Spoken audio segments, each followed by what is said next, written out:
The potato field looked fine in July. That is the thing that makes this story so specific and so terrible. It looked fine. The plants were green and full. The stalks were tall. The blossoms had come and It's gone. coming along Every nicely, indication that a just a farmer in bit County more Mayo in stirring. 1845 had any way of We reading have told to him the leave same now! thing. This would What's be a good happening? harvest. No time! Perhaps not a great Just one. run! The weather had been wet The and notice cool says in we must ways that made vacate by experienced spring. eyes That's slightly impossible. cautious, Where but a will we harvest. go? We must Enough. find a The solution. potatoes were in the ground and they looked fine. 3 weeks later, when he put his spade into the first The drill, potato plant, with the its leaves potato and he stems, turned up disease was spreads black. from the leaves to the tuber. Not The roots damaged, anchor the plant and not form new diseased tubers. in any way he had seen before, just black and soft.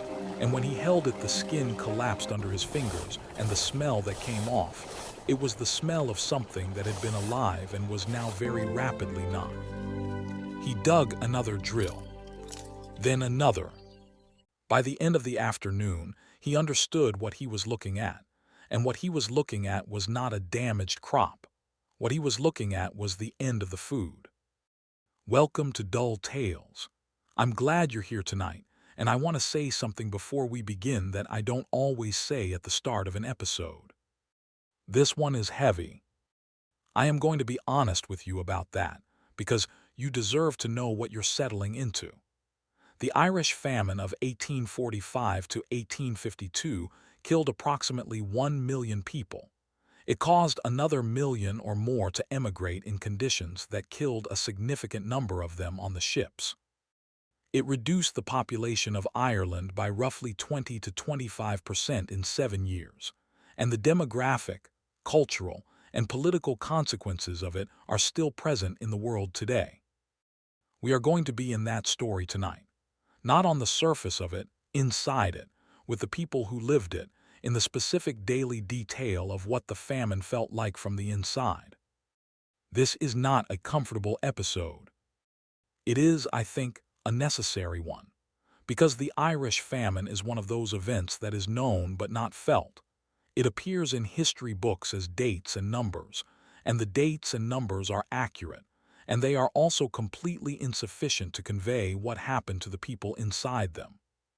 Tonight, we are going to try for something closer to sufficient. Before we go in, subscribe if Dull Tales is your sleep companion.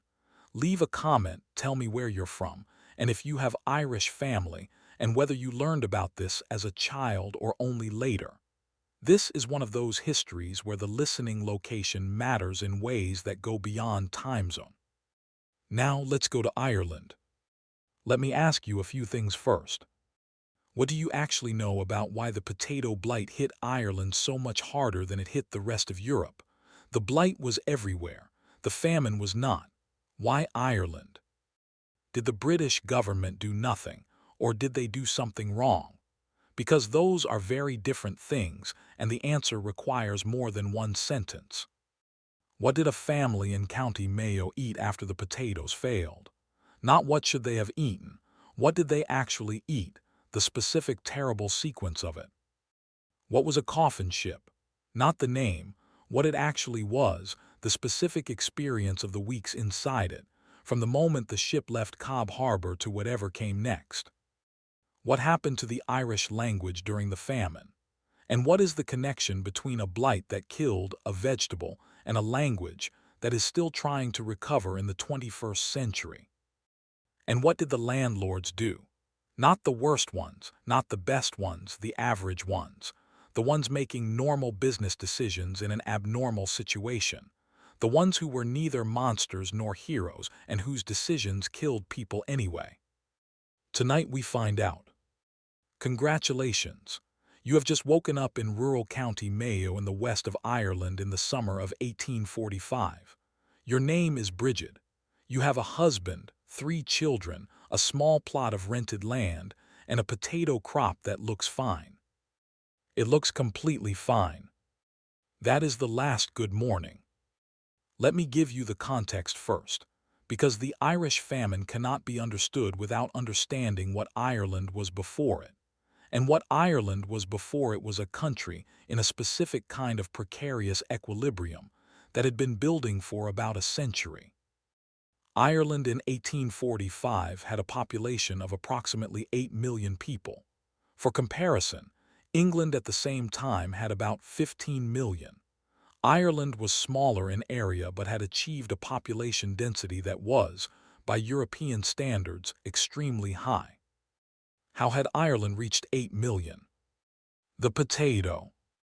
More specifically, the Irish small tenant farmer's relationship with the potato, which was unlike the relationship any other country in Europe had with any single food crop, and which had developed over the previous century in a way that appeared, right up until July of 1845, to be entirely sustainable.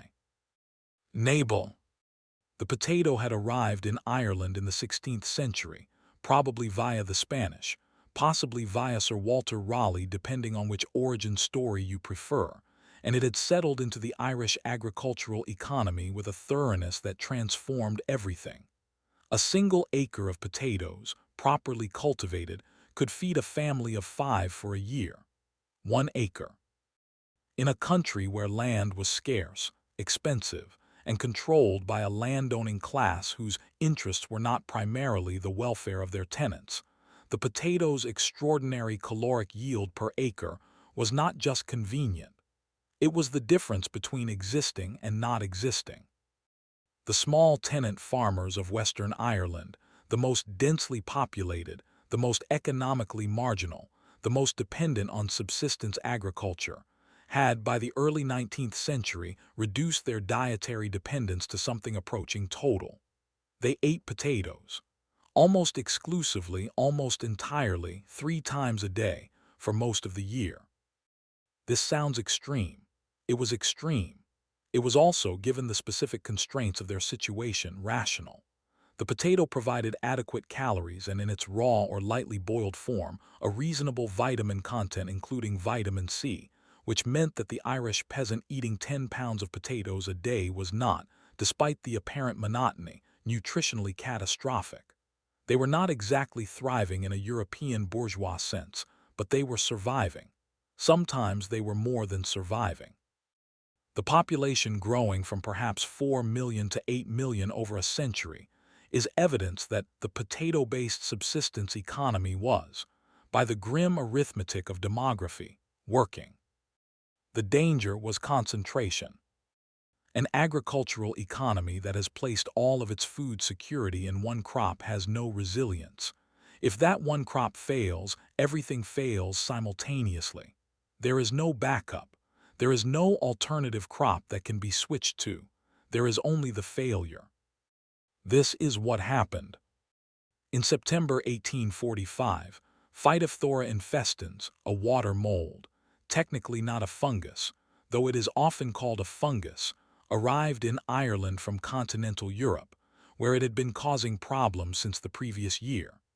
It spread with a speed and a completeness that nobody in the agricultural world had prepared for, because nothing quite like it had been seen before. The blight attacked the potato plant's leaves and stems and then moved underground to the tubers. An infected potato looked fine on the surface of the plant, then when harvested was found to be black and soft and rotting. The smell of a blighted potato field, the specific, sweet-rotten smell of mass organic decomposition, became, in the autumn of 1845, one of the smells of Ireland. The 1845 failure was partial. Approximately 1/3 of the potato crop was destroyed, bad but manageable. The 1846 failure was near total.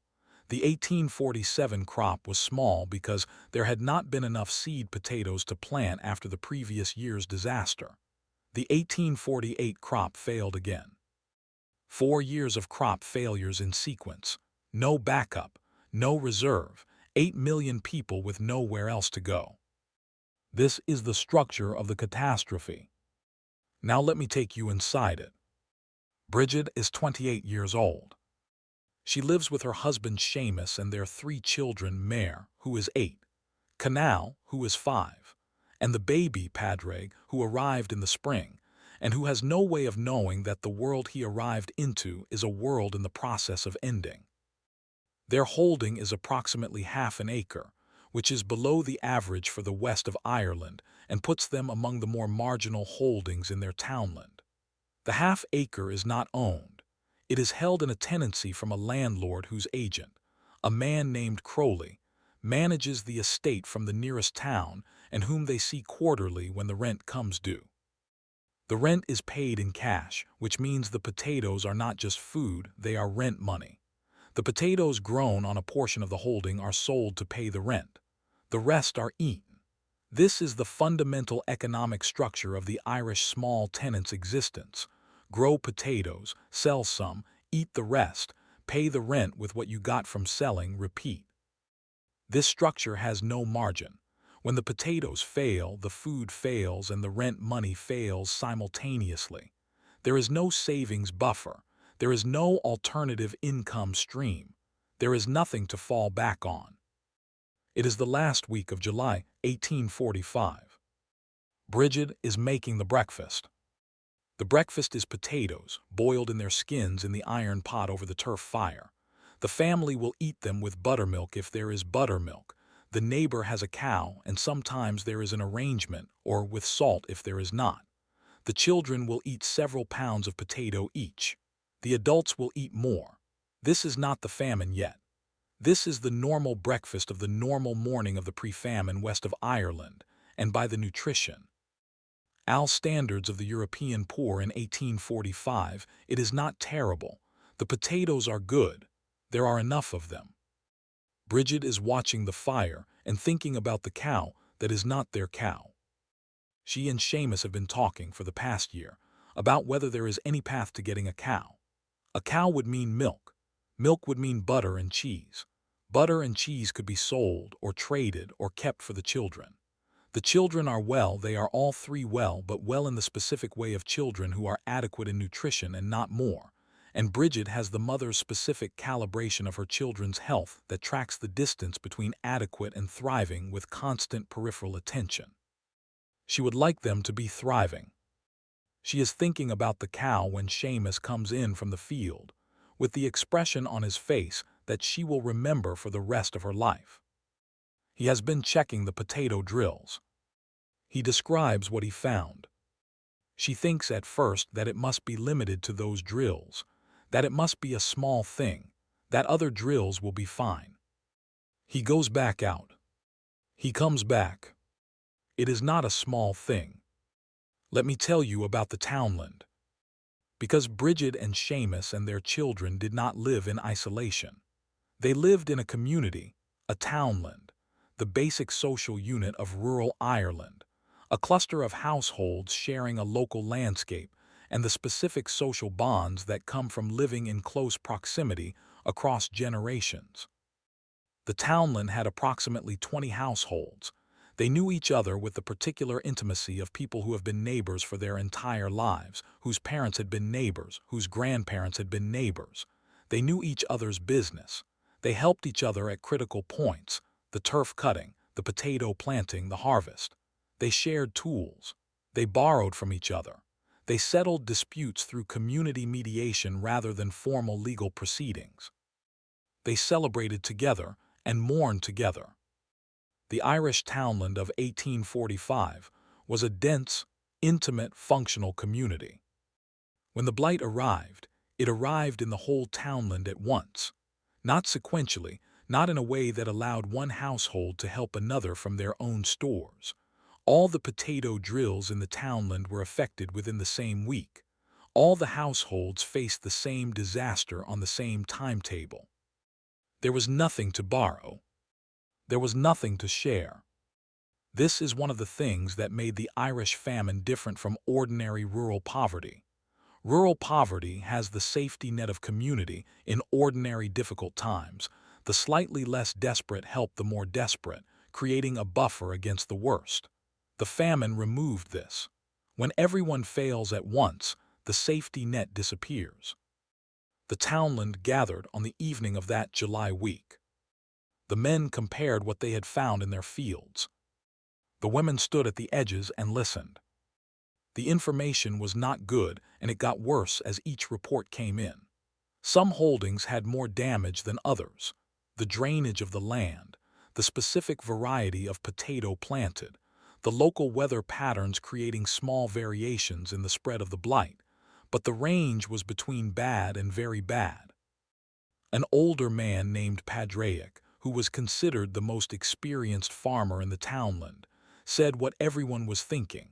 If this was the whole crop, they would not have enough to last until spring.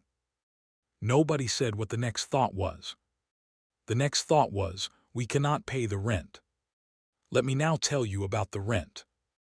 Because the rent is the hinge on which the Irish famine turns from a natural disaster into a political and economic catastrophe. The potato blight was a natural event. It arrived from outside, spread without human agency, and could not have been prevented by any agricultural practice available in 1845. The blight was not England's fault and not the Irish government's fault. Phytophthora infestans did not check who was governing the island before it spread. What happened after the blight is where human decisions enter. The land of Ireland was owned in 1845 primarily by a landlord class, English and Anglo-Irish families who held estates that had been established through the various confiscations of the 17th century. The tenant farmers paid rent to these landlords. The rent payments were the landlord's income. The landlord's income funded their lives, which were conducted at a different economic level from their tenants' lives in a different way than we might recognize. When the potato failed and the tenants could not pay their rent, the landlords faced a specific choice.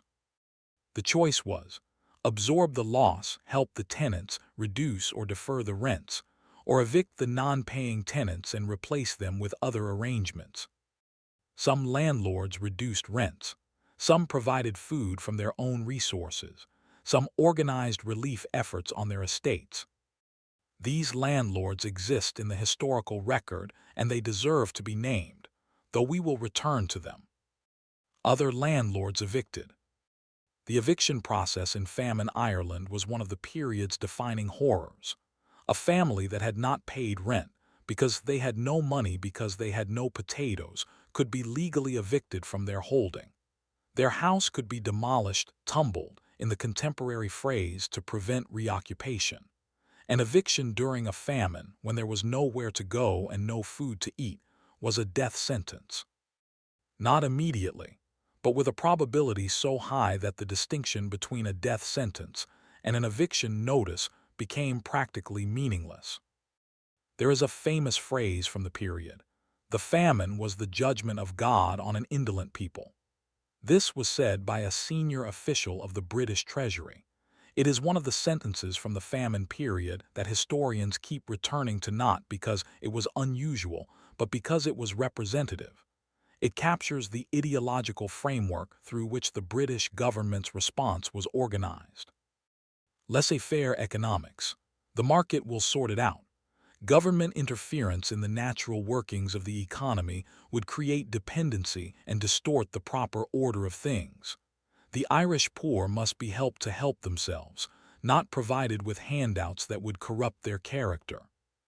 This framework, applied to a situation where 1 million people were dying of starvation, produced specific policy outcomes that we will discuss. First, let me take you back to Brigid. It is now October 1845. The confirmed reports are coming in from across the West. The blight is widespread. The government in London is aware of it. Sir Robert Peel, the British Prime Minister, is taking it seriously. He has ordered a commission to investigate, and he has secretly purchased £100,000 worth of Indian corn, maize, to be distributed as emergency food relief. This is something.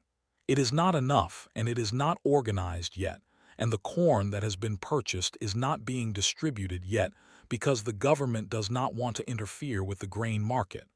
But it is something. In the townland, October means the full assessment of what was lost. The partial crop saved, the potatoes that came up healthy, which in 1845 was perhaps 2/3 of the expected crop, is stored. Brigid has organized the storage with the precision of someone who knows exactly how long what she has must last and how many mouths it must feed. She has calculated it. The calculation is not comfortable.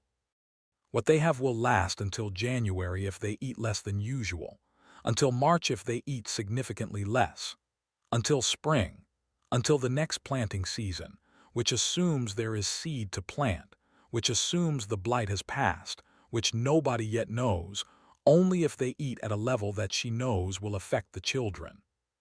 She has not shared this calculation with Seamus. He is doing the same calculation independently and arriving at the same conclusions. They do not discuss it. They eat less. The children do not know why the portions are slightly smaller. She watches them eat. She counts what is left. Let me tell you about Peel's brimstone, which is what the rural Irish called the Indian corn that the government eventually distributed. The Indian corn, maize, arrived in depots in early 1846. It was sold, not given, at reduced prices. It was sold rather than given because the principle that government should not interfere with the market was considered more important than providing free food to starving people. The people who could not pay for the corn could work for it. A public works program was organized, road building, drainage works, other infrastructure projects, through which people could earn wages that could be used to buy the corn. This system had several problems, which a thoughtful analysis of the situation would have identified before the system was implemented. The corn was yellow maize, unfamiliar to the Irish poor who had never cooked with it. It required different preparation from potatoes, long boiling, special processing, and the people who needed to eat it did not have the equipment or the knowledge to prepare it properly. Improperly prepared maize caused digestive problems on top of the malnutrition it was supposed to address. The public works required physical labor. Starving people are not good at physical labor. As the famine deepened and the malnutrition became more severe, the people working on the roads were physically unable to sustain the work required to earn the wages required to buy the food required to perform the work. The arithmetic of the situation was circular and fatal. The public works roads went mostly nowhere. Because the point was not to build useful infrastructure. The point was to provide a mechanism through which the poor could earn wages without the government simply giving them food, which would have violated the principle of non-interference with the market. The roads went nowhere because the project was not actually about roads. The people building them were dying. In some cases, falling down on the road itself. Brigid knows about the relief depot in the nearest market town. She knows about the corn, the yellow hard corn that the women in the townland are discussing with the specific practical focus of people trying to solve the problem of how to cook something they have never cooked before, and whether it is worth the walk to the town, and whether they will have the money to buy it when they get there. Seamus is working on one of the public works schemes. He walks 6 miles to the work site. He swings a hammer or lifts stones or breaks ground for a drainage channel that leads to another drainage channel that leads to a ditch at the edge of a field that is not anyone's field. He earns a wage. He walks 6 miles home. He is thinner than he was in July. The work site has started losing people, not to departure, to collapse. Men who are not eating enough simply stop being able to continue, their bodies making the decision that their minds cannot quite accept. 2 men in the past week have not come back to the site. One is recovering, one is not. Seamus is still standing. He is using everything he has to stay standing because the wages are the food, and the food is Brigid and the children. And if he stops standing, the sequence breaks. He walks the 6 miles home. He eats the smaller portion. He does not say how tired he is. Brigid does not ask. They both know. Let me take you away from the townland for a moment. Let me take you to London. Because the famine was not only happening in Ireland. It was happening in Ireland while decisions were being made in London, and those decisions require understanding. The British government of the 1840s was operating under a specific set of ideological assumptions about economics and governance that were not simply callous. They were principled, from the perspective of the people holding them. The doctrine of laissez-faire economics, the belief that government intervention in the market distorted natural economic processes and created dependency and moral degradation in the poor, was not a fringe belief. It was the dominant economic framework of the period, held by intelligent and educated people who genuinely believed it. Charles Trevelyan, the Assistant Secretary to the Treasury, and the man most directly responsible for managing the famine relief, was not a monster.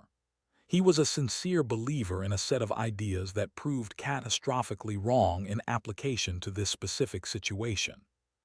He believed that the famine was a providential correction of an overpopulated and economically distorted Ireland. He believed that government handouts would corrupt the Irish poor and prevent the necessary restructuring of the Irish economy. He believed that the natural workings of the market would eventually provide a solution. He believed these things sincerely. He also processed the reports of mass starvation from Ireland while sitting in London, eating adequately, and continuing to believe these things. The cognitive distance required to hold these beliefs in the face of the evidence is significant, but it is not unusual in history. The capacity of ideology to filter the evidence of its own failures is one of the more consistent features of human thinking. The specific decisions that came from London during the famine years. The Public Works Scheme, which provided wages too small and required labor too demanding from people too malnourished to perform it. The decision to leave the export of food from Ireland largely unrestricted during the famine years. This is one of the most contested points of famine history. Food continued to be exported from Ireland during the famine, grain, cattle, other agricultural products, because these goods were produced by commercial farmers for commercial sale, and the government's ideological framework did not permit it to halt private commerce. The quantities and their significance are debated by historians, but the fact of food exports during the famine is documented, and it generated, then and since, enormous bitterness. The 1847 switch from public works to soup kitchens, the Soup Kitchen Act, which was a genuine improvement. The Quakers had been running private soup kitchens since early 1847, and their operation was one of the most effective relief efforts of the famine. The government's version was more bureaucratic, but at its peak was feeding approximately 3 million people a day. This was something.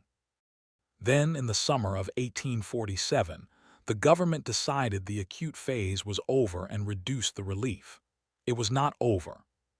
The poor law system was expanded to Ireland, requiring that Irish poor relief be paid from Irish poor rates, local taxes levied on landowners. This placed the cost of famine relief on the Irish economy, which had been devastated by the famine, rather than on the British Treasury.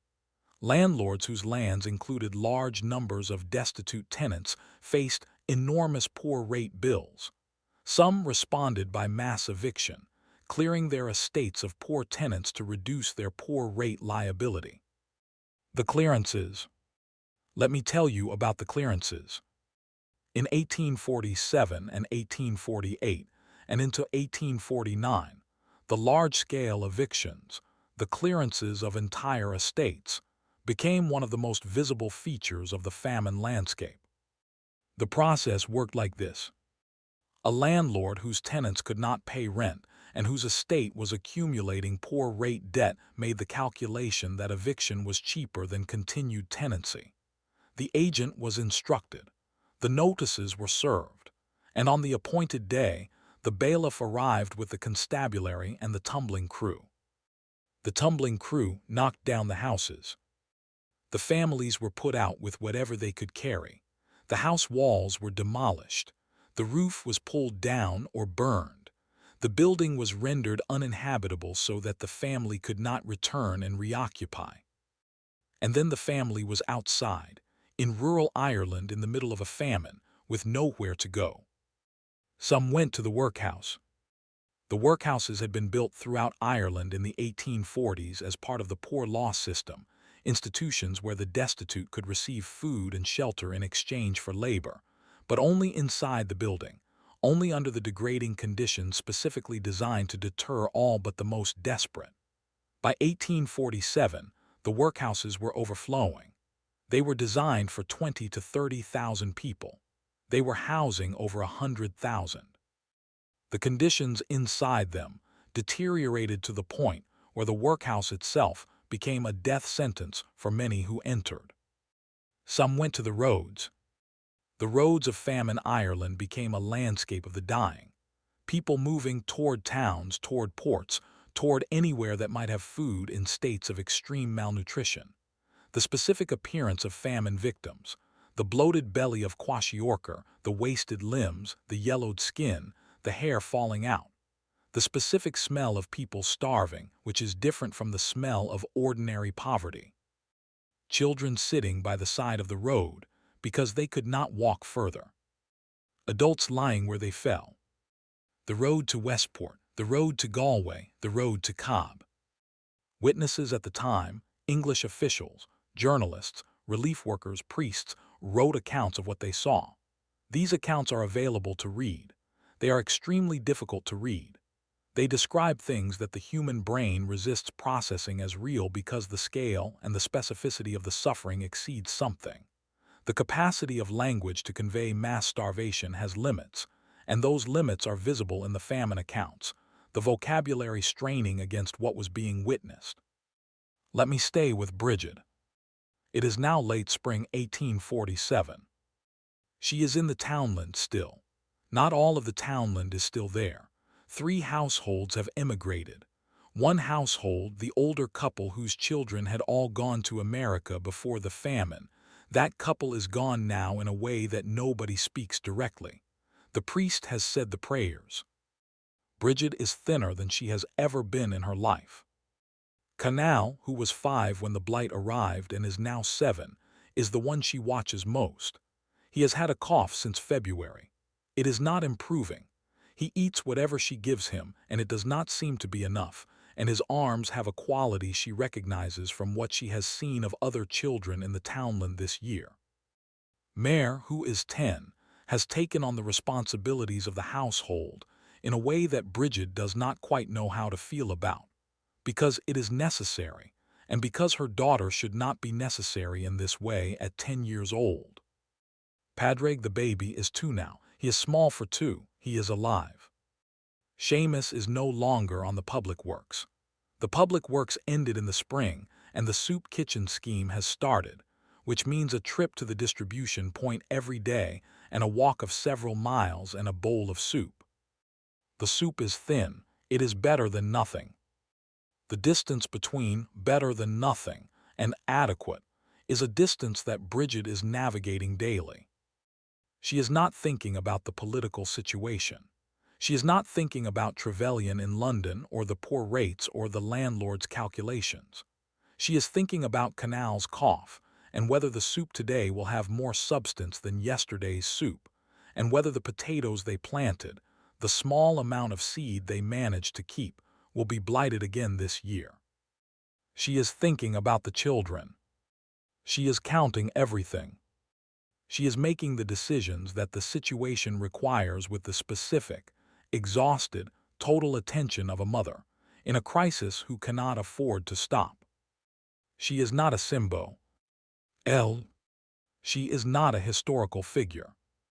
She is a woman in a specific situation trying to keep her children alive, and the machinery of economics and ideology as policy is operating around her like weather, impersonal and enormous, and requiring all of her effort to survive. Let me tell you about the coffin ships. Because the alternative to dying in Ireland was leaving Ireland, and the way most people left was by sea, and the sea was not kind. The emigration from Ireland during the famine years was staggering in scale. Somewhere between 1 and 2 million people left Ireland between 1845 and 1852, most of them during the worst years of 1847 and 1848. Many went to North America, the United States and Canada. Some went to Australia. Some went to England. The ships that carried them were not passenger ships in any comfortable sense.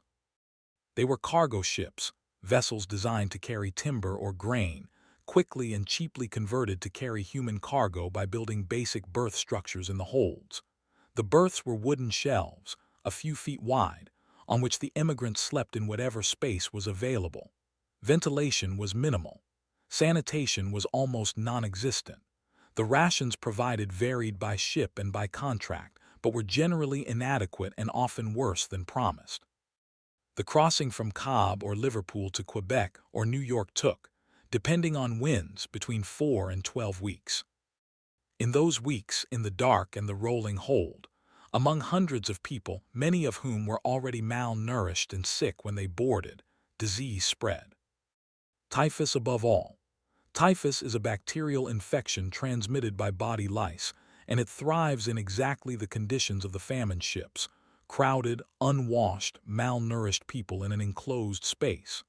It caused fever, delirium, a characteristic rash, and death at rates that the shipboard conditions made catastrophically high. Dysentery, scurvy, various unspecified fevers that 19th century record-keeping lumped together in categories that modern epidemiology would distinguish. The ships came to be called coffin ships, not because everyone on them died. Mortality rates varied enormously by ship and by year and by sailing conditions, but because the worst of them killed so many of their passengers that the metaphor became inescapable.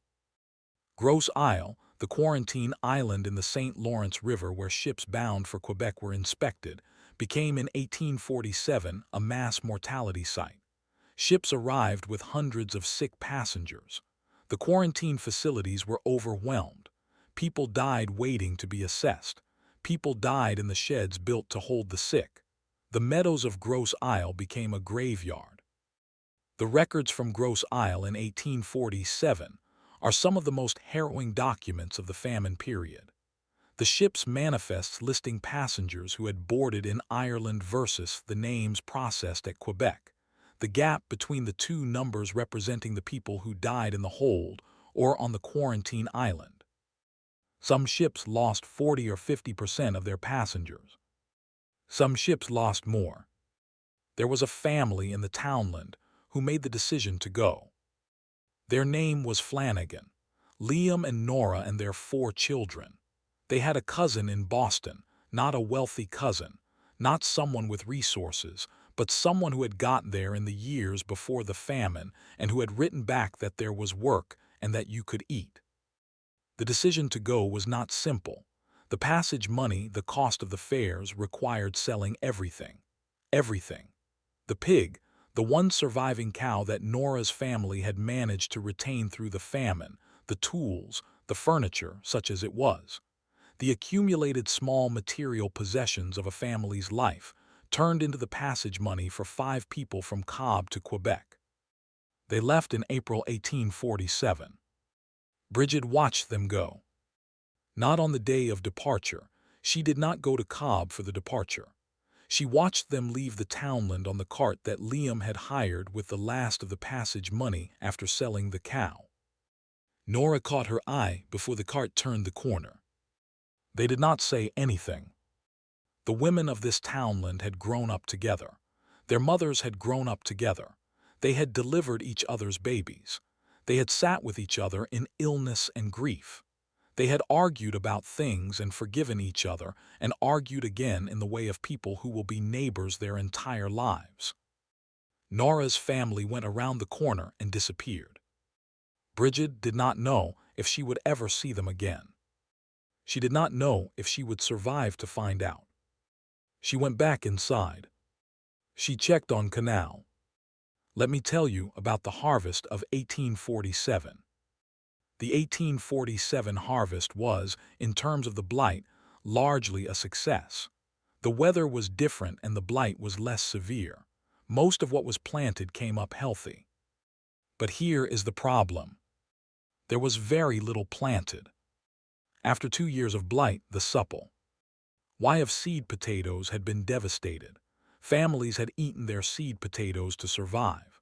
The planting season of 1847 was characterized not by blight but by scarcity. The lack of seed to put in the ground meant that the harvest, though healthy, was small. A good yield from a small planting is still a small harvest. People were dying in the autumn of a year when the potatoes that were planted came up fine. The structure of the crisis was more complex than bad harvest kills people. It was a cascade. Crop failure leads to food shortage, leads to seed shortage, leads to reduced planting, leads to reduced harvest, leads to continued food shortage, even when the blight was less severe. And the people were already weakened. By 1847, mass malnutrition had been proceeding for 2 years. The immune systems of the Irish poor were compromised. Diseases that a healthy person would survive were killing weakened people. The excess mortality of the famine was not only from starvation, it was from starvation-facilitated disease, the specific way that hunger opens the body to every infection in its vicinity. Typhus, dysentery, cholera, relapsing fever, tuberculosis activated by malnutrition. The hospitals and dispensaries and workhouses were full of the dying. The priests were exhausted. The people who had survived to 1847 were not safely past anything. They were depleted, compromised, vulnerable, and still facing a winter with insufficient food. Let me tell you about the Quakers. Because in the middle of this catastrophe, there were people who came to help in ways that were effective and genuine, and that deserved to be named. The Religious Society of Friends, the Quakers, organized one of the most effective private relief operations of the famine. Beginning in 1846, the Central Relief Committee of the Society of Friends in Dublin was raising money, organizing food distribution, running soup kitchens, and doing it with an administrative competence that put the government's efforts to shame in several respects. They were not limited by the ideological constraints that hampered the government. They did not believe that helping people who were starving would corrupt them. They believed that people who were starving needed food, and they provided it. The Quaker reports from the famine are among the most important primary documents we have. They were systematic in their record-keeping, honest in their reporting, and comprehensive in their geographic coverage of the affected areas. When you read accounts of specific communities in specific conditions in specific parts of Ireland, you are often reading a Quaker report. They also, it must be said, eventually reached the limit of what a private charitable organization could do against a famine of this scale. They acknowledged this. Their final report noted that private charity could not substitute for government action, and that the government's failures were beyond the capacity of voluntary organizations to remedy. This was honest and accurate. There were also individual landlords who behaved generously. The Duke of Devonshire, whose estates in County Cork were large, reduced rents and organized food distribution. Lord Sligo in County Mayo, whose tenants were among the most affected, sold his assets to fund relief. These landlords exist in the historical record alongside the ones who evicted. The full picture of the Irish famine requires holding both simultaneously: the systematic failures of policy and the individual acts of genuine help. Both happened. Let me take you back to Brigid. It is November 1847. Canal died in September. The cough became a fever in August. The fever did not break. He died on a Tuesday morning with Brigid sitting beside him, having been sitting beside him for 3 days without sleeping. He was 7 years old. He is buried in the Townland Cemetery, in the portion of the cemetery that has been getting crowded since 1846. There is a specific form of grief that occurs when you lose a child to something that was preventable but was not prevented, not by you and not within your power, but by the larger forces that organized the world you lived in. It is a grief that contains rage and helplessness in proportions that shift with the individual and with the day. Brigid does not write this down. She will never write it down. She does not have the literacy. She can read a little in Irish, but writing is not a skill she has, and even if she had it, what she feels does not resolve into the form that words take. She sits with it. She goes on. She has 2 children still, and a husband who is thinner than he should be, and a winter coming that is less catastrophic than the last 2, but still a winter with insufficient food. She goes on because that is what you do when there are people who need you to go on. She does not feel heroic. She feels like a woman trying to get through a day. Let me tell you about the year 1848. The blight returned in 1848, not as total as 1846, not as devastating as the catastrophic failure that year had been, but significant. The crop that had been planted was again partially destroyed. The slow, grinding continuation of the famine went on. By 1848, something else was happening alongside the crop failures and the deaths and the evictions. The Young Ireland movement had been organizing, and in July 1848, the year of revolutions across Europe, there was an attempted uprising. The Young Ireland Rising of 1848 was a failure almost immediately, an encounter at a place called Widow McCormack's Cabbage Garden in Tipperary, a brief exchange of gunfire, and then collapse. The leaders fled or were arrested. The rebellion that was supposed to transform the situation was over before it began. The reasons were partly organizational and partly the specific reality of attempting a revolution in a population that was spending most of its energy on the far more immediate project of surviving the famine. Starving people are not, as a general rule, effective revolutionaries. They are starving people.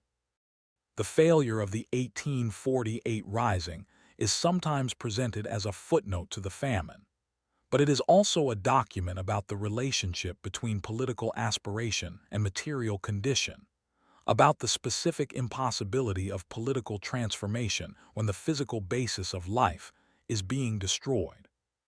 The political reckoning would come later. The transformation that the famine produced was not revolution, it was emigration. Let me take you to the immigrant experience in America. Because a significant portion of the famine's survivors arrived in the United States and Canada and Australia, and their arrival shaped those places permanently, and their experience in those places was not the simple happy ending that the departure from Ireland sometimes implies. The Flanagan family, Liam and Nora and their 4 children, who left the townland in April 1847, arrived in Quebec in June 1847 after a crossing of 7 weeks. One of the 4 children had not survived the crossing. The child, their youngest, who was 3, had developed fever 2 weeks out and was dead within a week of that. He was buried at sea, which is what was done with the dead on the ships, wrapped in canvas and slid overboard into the Atlantic. The 3 surviving children were sick when they arrived. They recovered, eventually. Liam and Nora both had signs of the famine fever when they processed through the quarantine at Grosse Isle, but they were not sick enough to be held. They moved on to Quebec City and then, following the route that the correspondence with the Boston cousin had outlined, south and eventually to Boston. Boston in 1847 was receiving Irish immigrants in enormous numbers. Tens of thousands of people, mostly from the west of Ireland, mostly poor, mostly skilled only in subsistence agriculture, arriving in a city that had not prepared for them and was not entirely welcoming. The Irish in Boston clustered in specific neighborhoods, the North End, East Boston, the Fort Hill area, living in conditions that were, by the standards of pre-famine Ireland, not dramatically better. The tenements were cramped. The work available was the most basic, lowest-paid labor. The discrimination against Irish Catholics was real and documented in the No Irish Need Apply notices that appeared in employment advertisements. But there was food. This is the thing that everyone who survived the crossing and arrived in America or Canada or Australia understood. Whatever the conditions, whatever the discrimination, there was food. Not luxury food, not adequate food by modern nutritional standards, but food, enough to not die. That was the entire calculation. Nara wrote a letter home in 1848. The letter described the journey briefly without specifying what had happened to the youngest child. It described Boston. It said that Liam was working on the docks. It said there was food. It asked about Brigid and Seamus and the children. The letter took 3 months to arrive. By the time it arrived, Canal was already dead. Let me tell you about the language. Because the Irish famine killed not just people but Irish culture in ways that are still being processed today. And the Irish language is the most visible and the most painful of these cultural losses. In 1841, approximately 4 million people in Ireland, roughly half the population, spoke Irish as their primary language. The Irish-speaking areas the Gaeltacht were concentrated in the west and southwest, precisely the areas where subsistence farming was most prevalent, where the potato dependency was most total, and where the famine hit hardest. The famine killed the people who spoke Irish, not the people who spoke English primarily, the Anglo-Irish, the Protestant landlord class, the commercial farmers of the East, but the Irish-speaking poor of the West, who died in disproportionate numbers and whose survivors emigrated in disproportionate numbers, taking whatever language skills they had with them to Boston and New York and elsewhere. By 1851, the Irish-speaking population had been reduced by a combination of death and emigration to something substantially less than half of what it had been a decade earlier.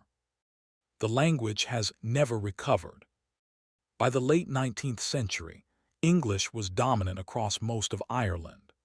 The Irish revival movement of the late 19th and early 20th century worked to recover the language, and the Irish state after independence made Irish an official language and required it in schools, and the Gaeltacht areas that survived receive government support today. But the Irish-speaking community that existed in the west of Ireland in 1845, the living, breathing, quotidian culture of a language that had survived conquest and plantations and centuries of suppression. That community was destroyed in the famine years in a way that no subsequent revival has fully reversed. Brigid spoke Irish. She thought in Irish. She prayed in Irish, the specific prayers that her mother had taught her, which her grandmother had taught her mother, a chain of transmission that went back through the language to somewhere before written history. When she thought about Canal, she thought in Irish. When she talked to Mayor about what had happened, she talked in Irish. When she eventually, later, much later in a different version of life, told her grandchildren about the famine, she told it in Irish. Those grandchildren would speak English to their own children. The chain continued. The language did not. Let me tell you about the aftermath. Because the famine did not end cleanly. It did not arrive with a start date and leave with an end date. It faded, unevenly, as the blight became less severe after 1849, and the population, reduced by death and emigration, was no longer straining the land as it had been straining it in 1845. By 1852, the acute phase was largely over. The deaths from starvation and famine-related disease had largely stopped. The immigration continued for decades afterward, because the economic and agricultural conditions that made Ireland precarious did not change with the famine's end, and because the famine had demonstrated to hundreds of thousands of people that Ireland could not be relied upon in a fundamental way. The population of Ireland in 1841 was approximately 8.2 million. By 1851, it was approximately 6.5 million. By 1861, it was approximately 5.8 million. By 1901, it was approximately 4.4 million. The population of Ireland declined for a century after the famine, through emigration rather than death, as each generation produced people who chose to leave rather than risk what their parents and grandparents had experienced. The population of Ireland today, the island as a whole, is approximately 7 million, still below what it was in 1845, nearly 200 years later.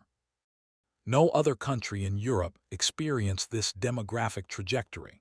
Every other country that was comparable in 1845 has grown significantly since then. Ireland is the only European country whose population is lower today than it was before the famine. This is the longest shadow. Let me tell you about the memory. Because the Irish famine was not immediately acknowledged as the catastrophe it was. The narrative that developed in the 19th century, in official British accounts, in the public discourse of the time, was that the famine was a natural disaster, unfortunate but unavoidable, in which the British government had done what it could under difficult circumstances. The alternative narrative, that the famine was a man-made catastrophe in which ideology, policy, and the specific power relationship between Ireland and Britain had turned a natural disaster into a genocide, developed slowly and against significant resistance.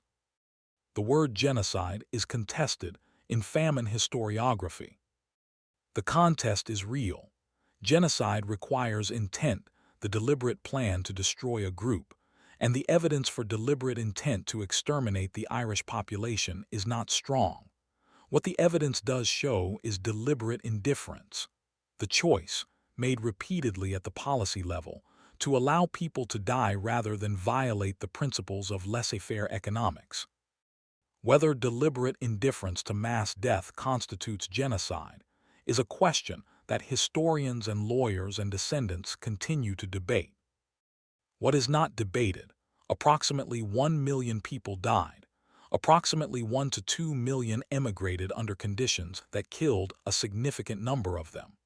The policies of the British government contributed to the death toll in ways that could have been different. The exports of food from Ireland during the famine are documented. The evictions are documented. The decisions not to intervene more dramatically are documented. These facts are not disputed. The interpretation of the facts continues to be discussed. The Irish-American community carried the memory of the famine across the Atlantic and preserved it in a form that the official British narrative had suppressed.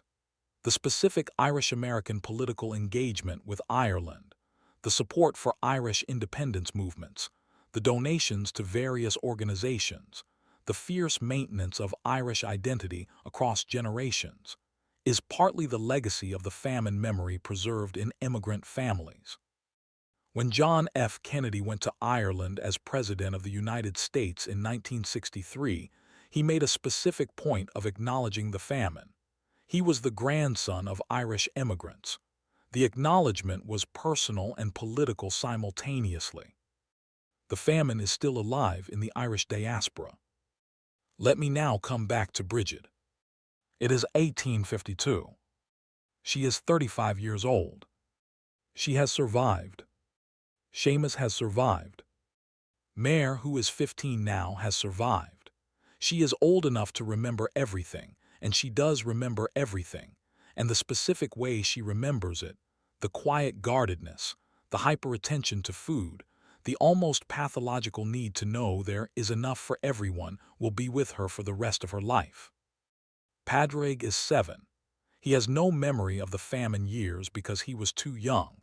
He knows about it only from what he is told and from the shape of the world around him, the empty houses in the townland, the absent families, the cemetery that is fuller than it used to be. They are farming again. The potato is back as a crop. Nothing else can replace it for their purposes, but with a different emotional relationship to it. Brigid will never again look at a healthy potato plant with the simple, uncomplicated confidence she felt in July 1845. The confidence has been replaced with something that is not quite fear, but is the knowledge that what looks fine can end. This knowledge will be with her permanently. It is with the entire community permanently. The townland has fewer households than it did in 1845. The people who died, the families who emigrated, their holdings have been absorbed into the surviving farms or simply abandoned. The walls of the tumbled houses still standing in the landscape, the hearths cold. Brigid walks past a tumbled house on the way to the well. Every morning, she does not look at it. She notes it. She continues. Let me tell you about the grass. Because there is a specific image from famine Ireland that I want to give you, because it is documented in multiple eyewitness accounts, and because it is one of those specific details that gets past the defenses that the mind erects against the enormity of what happened. People eating grass. In the worst period of the famine, when the potatoes were gone and the public works had not yet reached a townland, and the soup kitchens were not yet operating, people ate what was available. Nettles, seaweed if they were near the coast, and in the fields, in the wet green Irish fields that were otherwise empty of food, they ate grass. It did not nourish them. The human digestive system cannot extract adequate nutrition from grass, but it occupied the stomach. It provided something to chew, something to do with the hunger. Children were found in the fields with green-stained mouths. This image, the green mouth, appears in multiple famine accounts, written by people who witnessed it and who clearly found it among the most disturbing things they saw, because it crossed a line between the comprehensible and the incomprehensible. People were so hungry that they were trying to eat the field itself. Brigid did not tell her surviving children about the grass. She did not tell them what she had seen in the worst months. She protected them from the specific weight of the worst of it, in the way that parents protect children from what adults know. But she knew, and the knowledge was part of what she carried. Let me bring you slowly toward the close. Because we have been in a very heavy place tonight, and the close needs to be earned, not rushed. The Irish Famine is one of those historical events that requires a specific form of attention, not the distanced attention of the historical survey, which turns 1,000,000 deaths into a data point, but the close attention of the individual story, which makes one death real. Canal's death was real. 7 years old, a cough that became a fever, a Tuesday morning, his mother sitting beside him. Real. And the 1,000,000 deaths that the statistics record were all like this. Specific, individual, each one occurring to a specific person with a specific mother who sat beside them, or was too weak to sit beside them, or was already gone. The Irish Famine is often described as one of the great tragedies of the 19th century. This is accurate, and it is also a formulation that creates distance. Tragedy, in the literary sense, implies something inevitable, something driven by fact or character. The Irish Famine was not inevitable. It was the product of specific human decisions made in specific ideological contexts by specific people who had alternatives and chose not to take them. That is what makes it different from a tragedy. That is also what makes it difficult. The difficulty is, what do you do with the knowledge that 1,000,000 people died not because the natural world made it impossible for them to live, but because the human world was organized in ways that prioritized ideology over food? What do you do with the knowledge that the food was there, that Ireland during the famine was exporting grain while people starved, that the cattle were being driven to the ports while the families they had belonged to were dying by the side of the road, and that the decisions that allowed this were made by people who considered themselves civilized? I don't have an answer to this. I think the question is worth sitting with. Brigid lived to be 62. She is buried in the same cemetery in the same townland where Canal is buried. Mare emigrated to Boston in 1860 when she was 23. She worked as a domestic servant for a family in Beacon Hill. She married a man from County Galway who had emigrated in the famine years as a child and who had grown up in Boston with a version of the same history she carried. They had 5 children. Their children spoke English. Their grandchildren were American. And somewhere in that lineage, there is the specific knowledge that was Brigid's, the knowledge about what food means and how quickly it can end, and what it means to count what you have, and to add a little more to the oldest person's bowl. Somewhere in the lineage that knowledge persists, changed in form, translated into different contexts, but present. The famine did not end. It became something else. It is still becoming something else. Sleep now. You do not have to resolve tonight what the famine means. You do not have to have an answer for what should have happened, or what should have been different, or what the appropriate political response to the knowledge is. You can simply hold it. Brigid counting what she had, making the decisions the situation required, watching her children eat. Canal 7 years old, a Tuesday morning. The green fields of County Mayo, which are still green. The graves in the cemetery, which are still there. The ridge and furrow of the old potato drills, which is still visible if you look. The Irish language, which is still being spoken by approximately 1 million people, in the Gael-touched areas and in the diaspora, and in the classrooms where children learn it today. Still here. The people are gone. The places are still here. And the story is still being told, which means the people are not entirely gone. Mayor's children told it. Their children told it. And now I've told it to you. Sleep. The fields are green. The names are in the ground. Good night. Thank you for being here for this one. It was a heavy episode and you stayed with it, and that matters. If you want to leave a comment, please do. Tell me where your family is from, and whether you learned about the famine early or late, and what you carry from it. Subscribe if Dull Tales is part of your nights. Leave a like, it helps. Next time, Constantinople, the city at the meeting point of worlds in the last days before the world changed. The fires on the walls, the people in the streets deciding what to do with what they know. But that is next time. Tonight, the fields of County Mayo.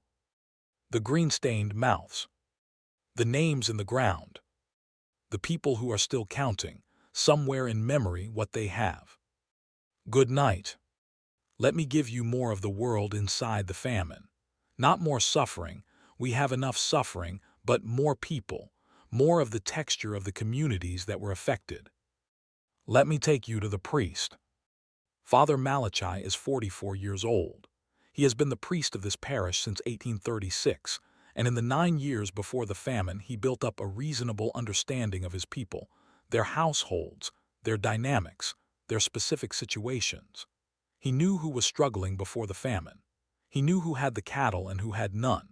He knew which families had emigrating children sending money home from America and which families had no safety net at all. In the famine years, this knowledge became the material of daily anguish.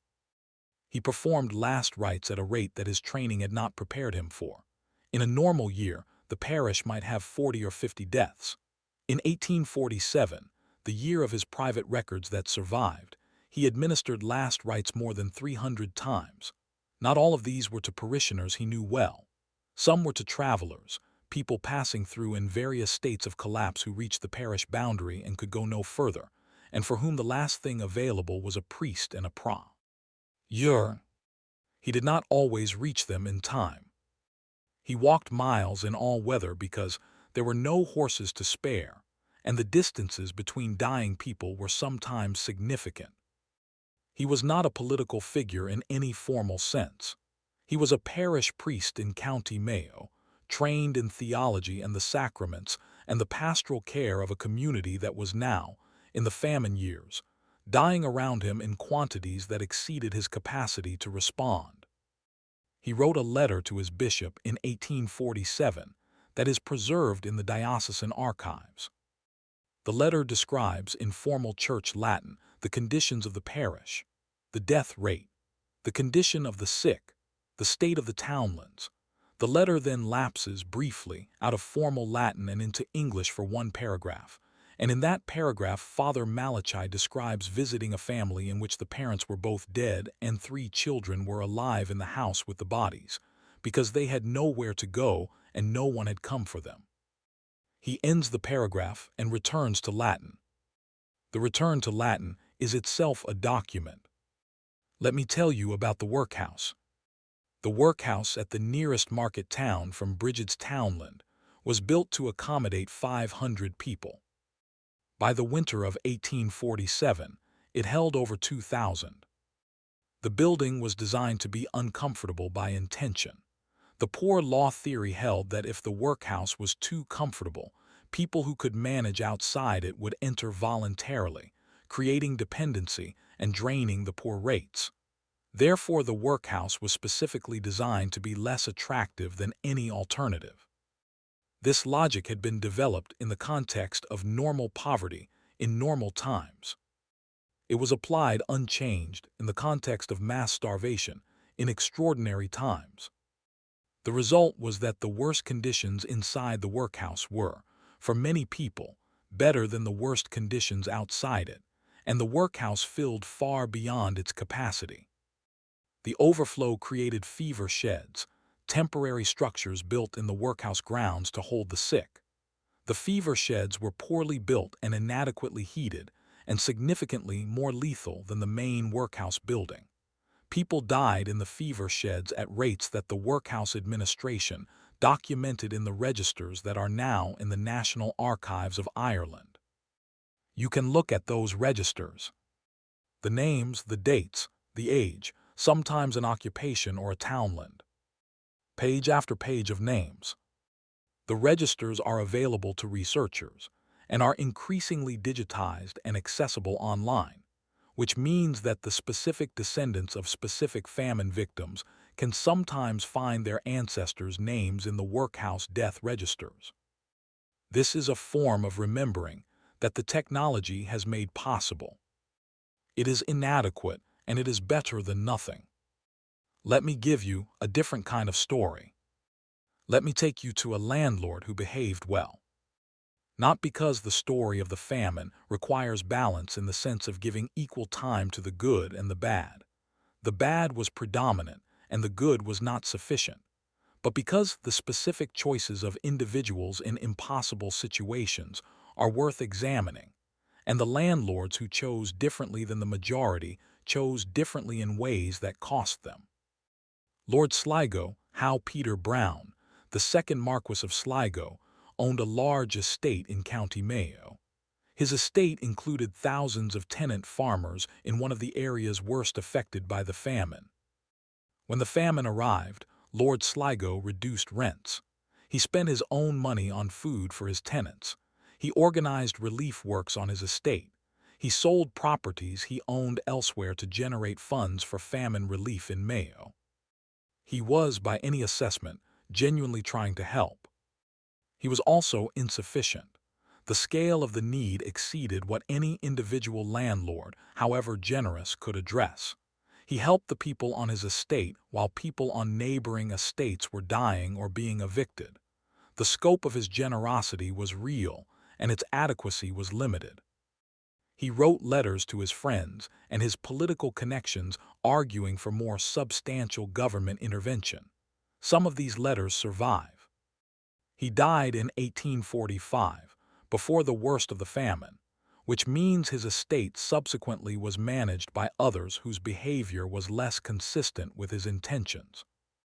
Lord Sligo is in the historical record as an example of what better choices looked like.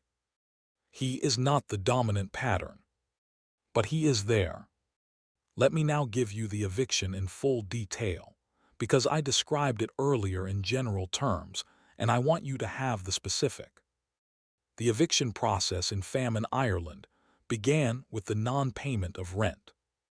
A family that had not paid rent because they had no money because they had no potatoes received a notice. The notice was served by the agent of the estate. It specified the arrears.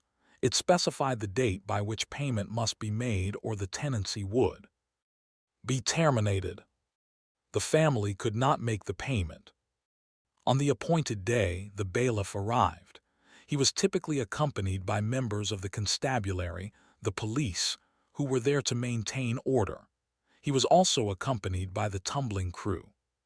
The family's possessions were placed outside. The family was placed outside. And then the tumbling crew went to work. The tumbling of an Irish cabin was not a delicate operation. The walls were wattle and daub or unmortared stone. They were pulled apart by hand or with hooks and poles. The thatch roof was torn down or fired. The building was demolished. If the family had not had time to remove their possessions, or if the possessions were too heavy to carry, they were left in the demolished structure or scattered in the field. The families so evicted, hundreds of thousands of people over the famine years, were then on the road with nothing. The landlords who did this were, in most cases, not sadists. They were people making economic decisions in a situation where ideology and law supported those decisions, and where the human consequences of those decisions were not, from their perspective, their responsibility. The gap between individual cruelty and the cruelty produced by systems operating correctly is one of the harder things to process about history. This was the system operating correctly. The system was wrong. Let me take you to a specific road. The road from the townland toward Westport, which was the nearest significant town and the place where the relief depot was, and where the public works reporting happened and where the workhouse was. This road, in the winter of 1846 and 1847, had a specific character that travelers described. People on the road in various states, some walking toward Westport with purpose, going to the depot, going to report for the public works, going to family in the town. Some walking without obvious direction, having left their tumbled house or their depleted holding with no clear destination, simply moving because the body was still capable of it, and staying meant dying faster. And some not moving. The bodies by the road, or more precisely, the people by the road who were no longer walking and would shortly not be living. The specific demarcation between the two, in the worst periods of 1847, was sometimes not immediately clear.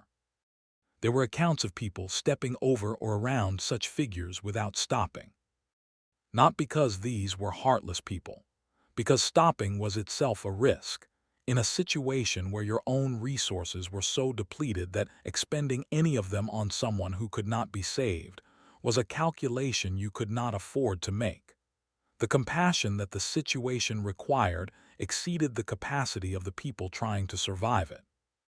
This is one of the specific horrors of mass starvation. It forces people to make calculations that violate their own moral sense, and the violation leaves a mark that surviving does not erase. The people who walked past and did not stop carried what they saw with them for the rest of their lives. Father Malachi's letter, with its one paragraph in English, is about this. Brigid, who saw things on the road to the depot that she did not tell her children, is carrying this. The famine produced survivors who were changed in specific ways by what surviving required them to witness, and to do, and to not do. Let me now close with something that I think is important. The Irish famine is not primarily a story about the past. Not because its specific conditions are present today in Ireland or in Britain. They are not. And the political and economic relationship between the two countries has been substantially transformed. But because the structural conditions that produced it are not historically unique. A population dependent on a single crop, ideology preventing adequate response to mass suffering, the specific indifference of the powerful to the dying of the powerless, the decision to allow market principles to take precedence over human life, these are not exclusively 19th century phenomena. The Irish famine is one of the earlier and better documented examples of a pattern that appears multiple times in subsequent history. The man-made famine, not the natural disaster that humans could not prevent, but the human organized situation in which food was insufficient for a specific population, not because there was no food, but because the food was elsewhere, and the decisions to move it were made according to principles that did not weight the dying people's survival adequately. This is not an easy thing to say. It is accurate. The famine in Ireland happened in the United Kingdom, which was the wealthiest, most technically advanced, most economically sophisticated country on earth in the 1840s. It happened alongside food exports. It happened while the government debated laissez-faire versus intervention. It happened to people who were brightest subjects with nominal rights and protections, and whose deaths were recorded in government documents. There was no gap in the information available to the decision makers about what was happening. There was a gap in what was done. The gap between information and action is where 1 million people died. Sit with that. You don't have to resolve it, just sit with it. Brigid died in 1879. She was 62 years old. She died in the same house in the same townland. Not in the long house of her parents. She and Seamus had built a slightly better house in the 1850s, a house with a chimney, which was a meaningful improvement but in the same place. She died in October. The potato crop that year was good. She had checked it herself, that summer, running her hands through the drills, turning up potatoes that were firm and clean, with the specific relief that she felt every August when the harvest was confirmed good, which was a relief that people who had not survived the famine perhaps did not quite understand and could not quite share. It was a good crop. She died in October. The autumn light on the fields of County Mayo was, that year as every year, something that the people who have seen it describe as extraordinary. The low October sun on the green and gold of the harvest landscape, the quality of the air, the specific Irish West Coast light that painters have been trying to capture for as long as there have been painters in Ireland. She had watched it every autumn for 62 years. She died looking at it probably. The October light on the fields. The good harvest confirmed. Sleep. The fields of Mayo are still green. Good night. Let me give you more of the world around Brigid, because the famine was not only happening in one townland, and the full picture requires moving through the landscape. Let me take you to the coast. The west coast of Ireland, counties Mayo, Galway, Clare, was simultaneously the most beautiful and the most desperately poor landscape in the British Isles in 1845. The Atlantic coastline with its cliffs and its beaches and its specific quality of light was the edge of the world in a way that was both geographic and economic. These were the communities furthest from the commercial economy, furthest from the administrative centers, most dependent on subsistence, most isolated when disaster arrived. The seaweed eaters. Along the coast, when the potatoes failed and the corn was not yet available, and the soup kitchens had not yet been organized, people ate seaweed. Some varieties of seaweed were genuinely nutritious. The Irish had been incorporating carrageen moss and other seaweeds into their diet for centuries as supplements, and some species provide significant minerals and vitamins. But eating seaweed as a primary food source is a different matter. The quantities required to provide adequate calories would overwhelm the digestive system. They ate it anyway. In the winter of 1846, people were documented eating seaweed on the beaches of Connaught, not because seaweed was their traditional food, because it was there and the potatoes were gone. The fish in the sea were there too, but the fishing required boats and tackle and the organizational capacity to use the sea commercially, and the subsistence farmers of the West were not primarily fishermen. Fishing was a supplementary activity, not a primary one, and in the famine years the boats and tackle had sometimes been sold for food money, and the organizational capacity of communities that were simultaneously starving and dying had been reduced. There are accounts of people standing at the edge of the sea, with fish visible in the water, without the means to get to them. Let me tell you about the Quaker reports from the coast. The Quakers who traveled through the west of Ireland in 1846 and 1847, documenting the famine conditions, wrote about what they saw with a specificity that is difficult to read but important to read. They described the condition of the people, the physical appearance of mass malnutrition, the specific stages of starvation that doctors now recognize, the early stage with its weakness and lethargy, the middle stage with the bloating and the characteristic hollow eyes, the late stage with the loss of muscle mass, the skin over the bones, the specific appearance that the witnesses of the famine keep trying to describe in inadequate language. They described the houses, the cabins they entered, the family gathered around a fire with nothing in the pot, the children lying on straw with no blankets, the cold that was part of the famine, not just hunger but exposure, the two conditions combining to accelerate the dying. They described the silence. One of the consistent features of the Quaker reports is the silence. Normally, a visiting stranger in a rural Irish community would be met with the specific hospitality that was a point of cultural pride: tea, conversation, whatever the household had to offer. In the famine years, this culture of hospitality was being maintained with nothing. Visitors were welcomed into houses that had nothing to offer by families who were themselves barely present, the silence where the conversation used to be. The Quakers wrote it down. They wanted it to be known. They wanted people to understand what was happening. They were not entirely successful, in their own time, in making people understand. We have the reports. We can read them. Let me tell you about the politics in Ireland. Because the famine created a political transformation in Ireland that would take decades to unfold, and that ultimately led to Irish independence in 1922. Before the famine, Irish nationalism, the movement for Irish self-governance or independence, was divided between constitutionalist approaches, Daniel O'Connell's movement, working through the Westminster Parliament, and more radical nationalist approaches, the Young Ireland movement. The famine devastated both.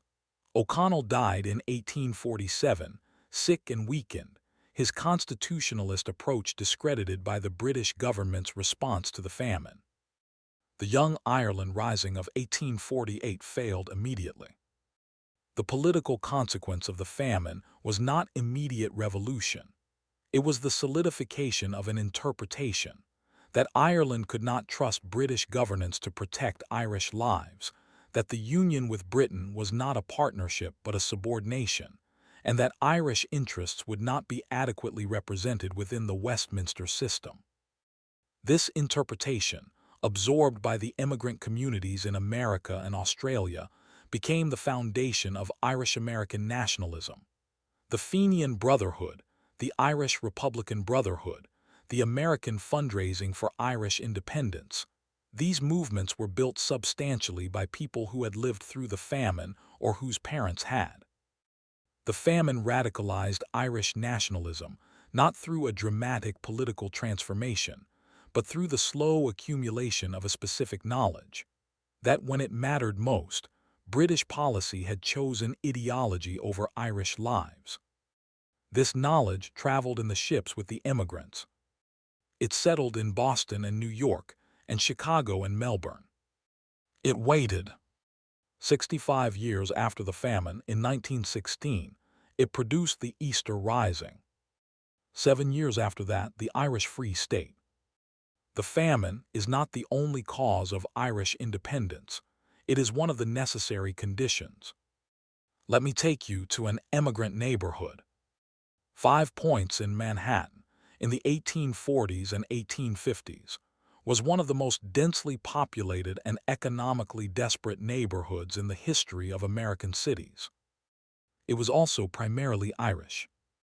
The famine immigrants who arrived in New York were poor, were sick from the voyage, were malnourished, were carrying the psychological weight of what they had survived and what they had left. The cheapest housing in New York was in 5 Points, and that is where many of them went. The conditions in 5 Points were appalling by any standard. The housing was overcrowded, the sanitation was minimal, the streets were unpaved and foul, disease was endemic, violence was common.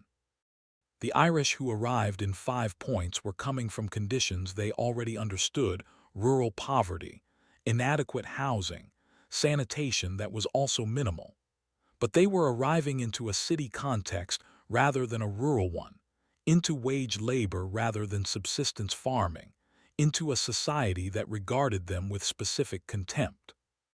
The No Irish Need Apply notices were real. Catholic Irish immigrants in the mid-19th century United States faced systematic discrimination in employment, in housing, in education, in the social institutions of American Protestant middle-class life. They adapted.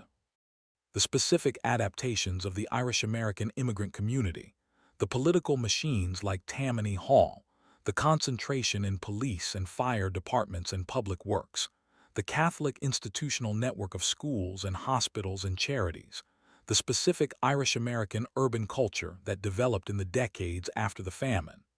These are the products of people who arrived with almost nothing and built what they needed from the resources available to them, which in the case of first-generation famine immigrants meant labor, community, the church, and the specific determination of people who had survived something that killed 1 million of their neighbors. Let me give you one more character from the famine world. Her name is Elizabeth. Elizabeth is English. She is 23 years old in 1847. She has grown up in a prosperous family in the south of England, educated, comfortable, with no direct connection to Ireland.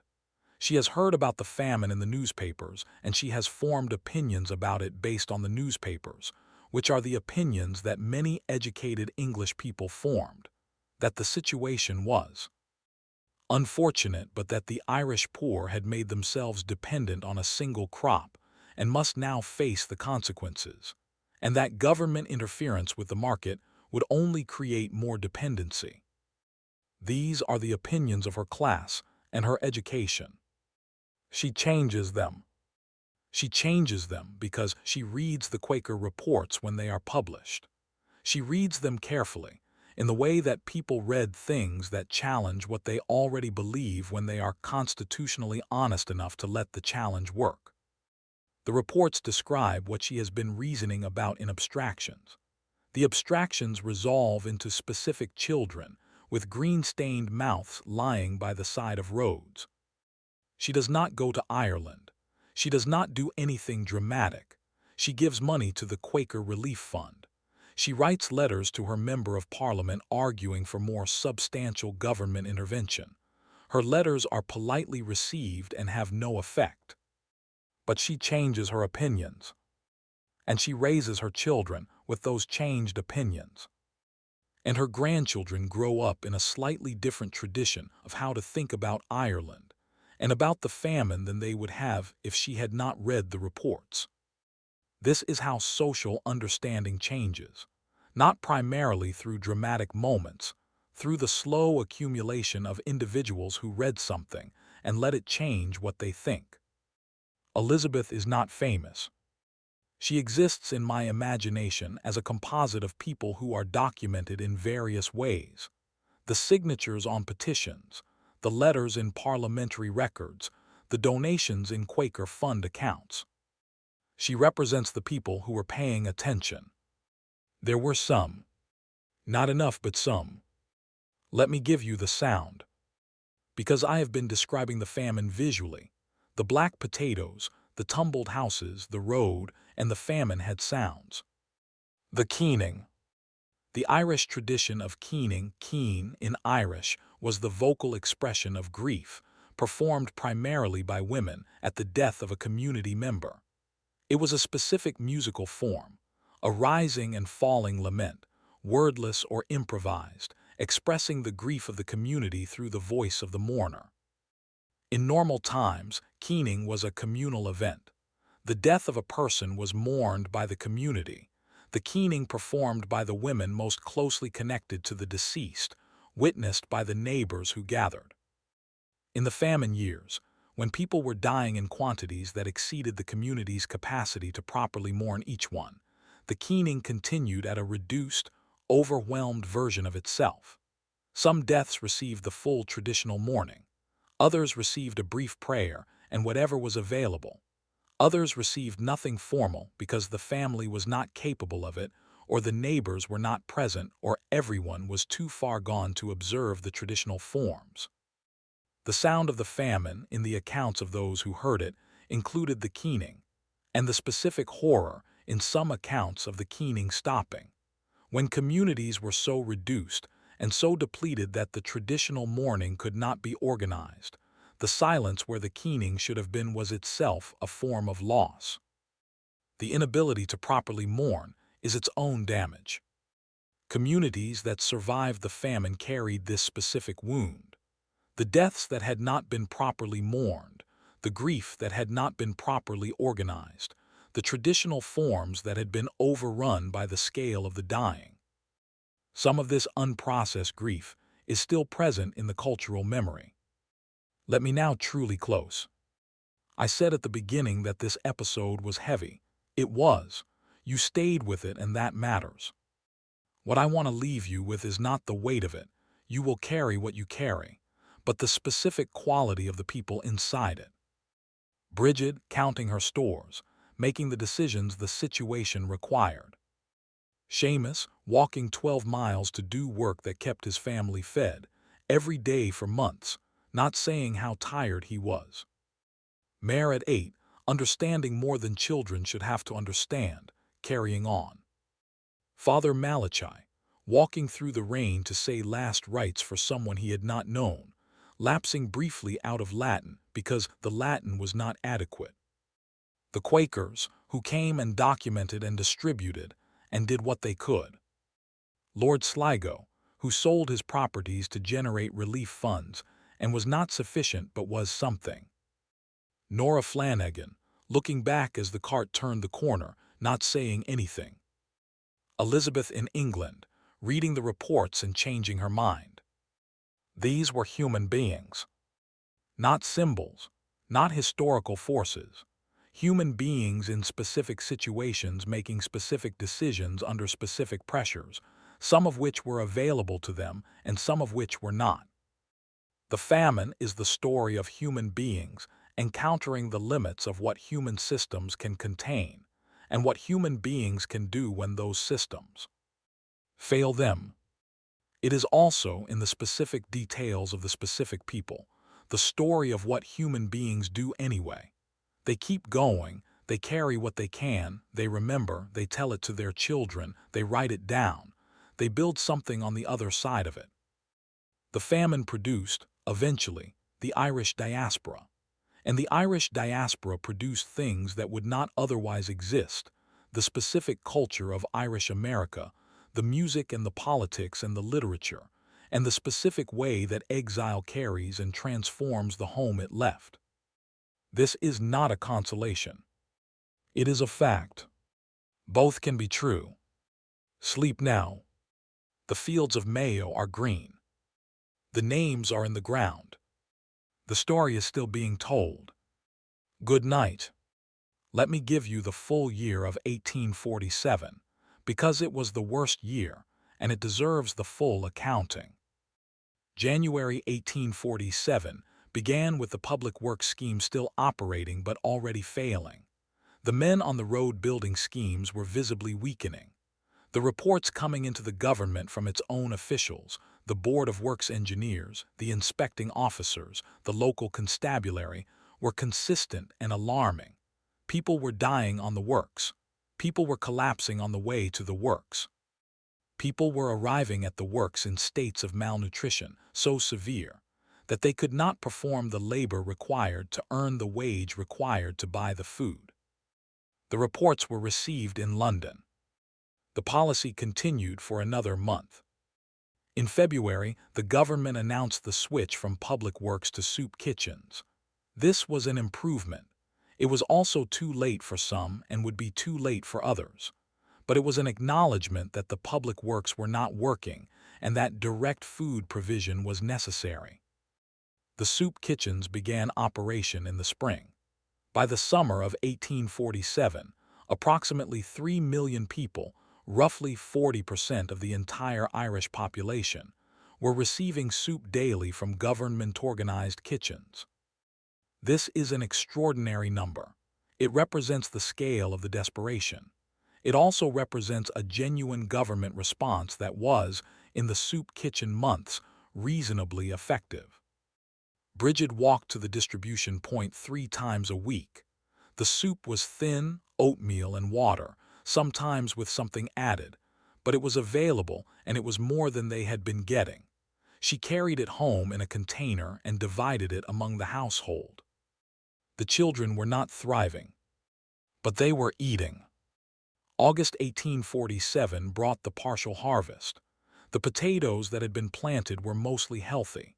The relief was enormous, the specific psychic relief of a community that had been living with the knowledge that the blight was coming back and which received, in August, the news that it had not as bad, not this year. But September brought the government's announcement that the soup kitchen scheme would be wound up. The acute crisis was considered past. The relief would be transitioned to the expanded poor law system, with costs falling on Irish poor rates rather than the British Treasury. The transition from the soup kitchens to the poor law was not smooth. There was a gap. The soup kitchens closed. The new system was not yet fully operational. In the gap, people who had been eating adequately from the kitchens found themselves without that resource and without an immediately available replacement. The winter of 1847 to 1848, which came after the improved harvest and after the government's declaration that the worst was over, killed significant numbers of people. The worst was not over. It was an improvement. It was not over. Let me tell you about the children specifically. Because the children of the famine are a specific subject that the history often handles abstractly, and that deserves closer attention. In the townlands of the west of Ireland in 1846 and 1847, children died, not at the same rates as the elderly and the already sick, but at rates that were catastrophically above normal. The specific vulnerability of young children to malnutrition and to the diseases that follow malnutrition, to dysentery, to fever, to the respiratory infections that the cold and the damp and the depleted immune systems invited, made the famine particularly lethal for the youngest. There was a specific condition documented in the famine years called famine fever. It was not one fever but several: typhus, relapsing fever, dysentery, grouped under one term because the symptoms were often difficult to distinguish, and the conditions produced them were the same. Famine fever traveled through communities with the speed that only highly contagious diseases achieve in malnourished, crowded populations. The children who survived the famine survived with memories that were the most intense experiences of their early lives. Children who were 3 or 4 or 5 in 1845 grew up with the famine as their first significant memory, their understanding of the world, of what food meant, of how quickly security could dissolve, of what adults looked like when they were afraid, was formed in the famine years. Padraig, who was the baby when the blight arrived, grew up in the aftermath without direct memory of the worst of it. But he grew up in the world the famine made, the reduced townland, the empty houses, the cemetery, the specific way his mother's face changed when she counted what was in the stores. He absorbed the famine through context rather than through direct experience. He was the first generation of something new, the post-famine Irish, who had not experienced the catastrophe directly but who were formed by the world it left behind. Let me take you to the quays at Cobb. Cobb, then called Queenstown, was one of the primary embarkation points for Irish immigrants leaving for North America in the famine years. The harbor is natural and deep, the departure point from which millions of Irish people left Ireland, many of them never to return. The quays in 1847 were crowded with people waiting to board. The ships that left Cobb were varied. Some were reasonably well equipped, some were not. The famine years saw the rapid deployment of ships that had not been designed for passenger transport and that had been hastily and inadequately converted. The competition to get immigrants on board, the passage money was significant revenue for the shipping lines and created pressure to take as many people as possible. The families waiting at the quays were in various states. Some had passage money from the landlord, a common practice among landlords who wanted to clear their estates and who found it cheaper to pay the passage money than to maintain the tenants, which meant they were on the quay through the landlord's calculation rather than their own choice. Some had saved or sold their way to the fare through their own efforts. The departure was an end and a beginning simultaneously. End, the land, the language, the community, the graves in the cemetery, the specific landscape that had been home for generations. Beginning, whatever came next, the uncertain sea crossing, the unknown destination, the possibility that was the only alternative to the certain declining probability of survival in Ireland. The people who left stood on the quay and looked back at Cork Harbour and at the green hills behind the harbour and felt whatever they felt, which was not one thing and was not simple. Some of them would never see Ireland again. Some of their descendants would return, a generation or several later, to look for where they came from and find the townland and the cemetery and the field where the potatoes had grown. Some would find it changed beyond recognition. Some would find it barely changed. The land tends to outlast the people who work it. Let me give you one more moment of Brigid. It is 1853. The famine is over in the sense that people are no longer dying in the quantities of 1847. The harvest has been good for 2 years. The township has 12 households now, down from 20 in 1845. Brigid is helping plant potatoes. She is on her knees in the drill, pressing the seed potato into the earth with the specific motion that her hands know from 30 years of doing it. She does not think about what she is doing, her hands know. She is thinking about Mare, who is 16 and who has a particular boy she has been looking at in the way that mothers notice before daughters intend them to. She is thinking about whether there will be rain this week, which the sky to the west is suggesting there might be. She is thinking about whether the parcel of Assart land to the north, which has been empty since the Flanagans left, might be available for additional cultivation. She presses the seed potato into the earth. She moves to the next. She is not thinking about the famine. She is not thinking about the famine. The famine is part of the body now. It is part of the hands that press the seed potato. It is part of the specific attention with which she watches the plants when they come up. It is part of the way she sleeps, which is the sleep of someone who has learned that things are different in the morning than they were in the evening. She presses the seed into the earth. The ground is good. The October light is coming. She keeps going. Now the close. You have been in Ireland tonight. In the green fields of County Mayo in the summer of 1845, when everything looked fine. In the black drills of October 1845, when it stopped being fine. In the winter of 1846, when the calculations began to fail. In the year of 1847, when Father Malachi lapsed out of Latin. In the quays at Cobb, where Nora looked back. In the 5 Points tenements, where the first generation rebuilt. In the 1853 field, where Brigid pressed seed potatoes into the earth.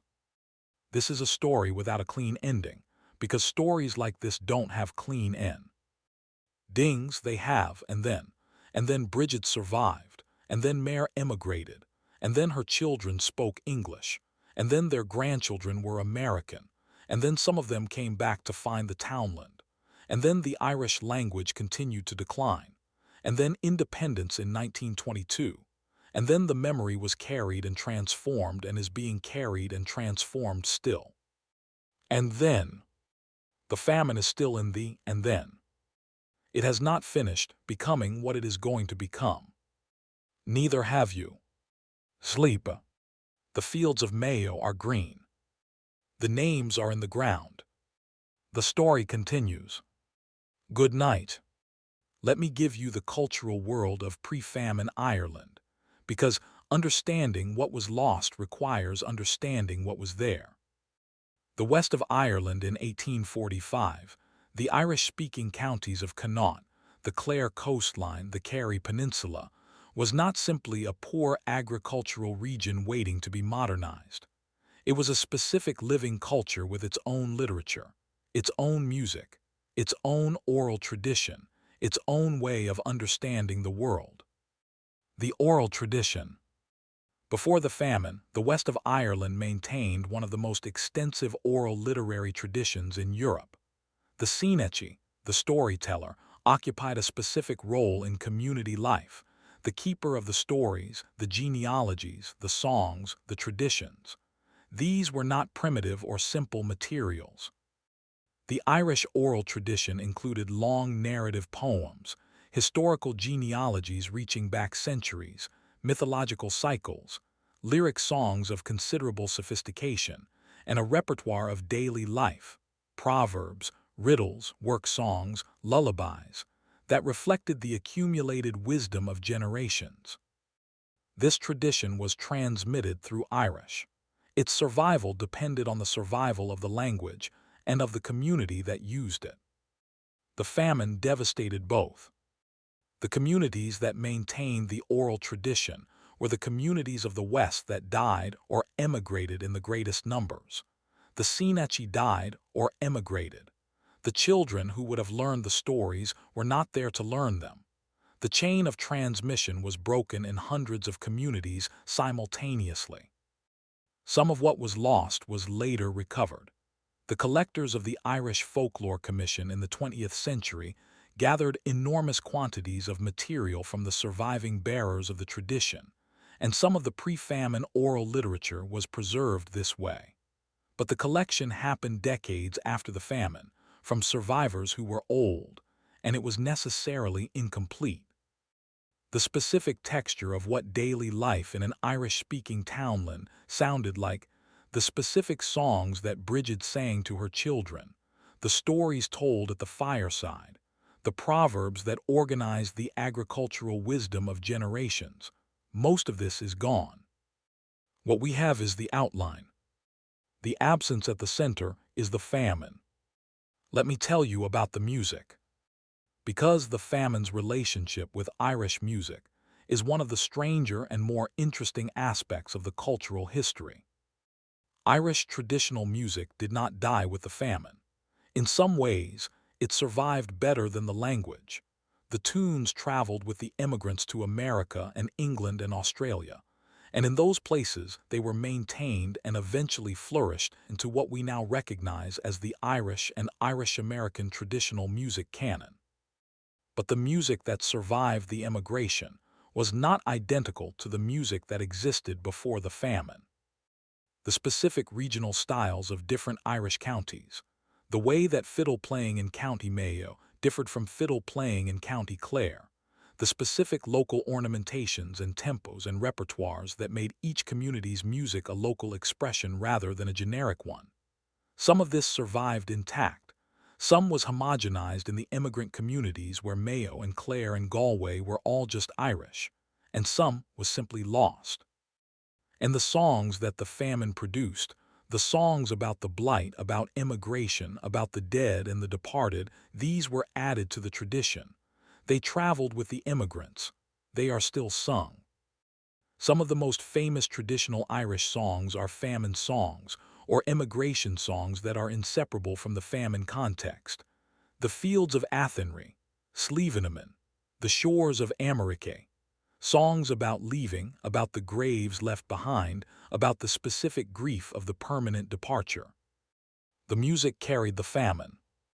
In the pub sessions and the parlors and the living rooms of the Irish diaspora, the famine is present in the music in a way that it is not always explicitly acknowledged. The melody carries what the words don't always say. Let me give you one conversation. It is the evening before the Flanagans leave. Brigid and Nora are sitting outside Nora's house in the April evening, the last evening before the departure. They have known each other their whole lives. They have been neighbors for 30 years. Their mothers were neighbors. They delivered each other's children. They sat with each other's dead.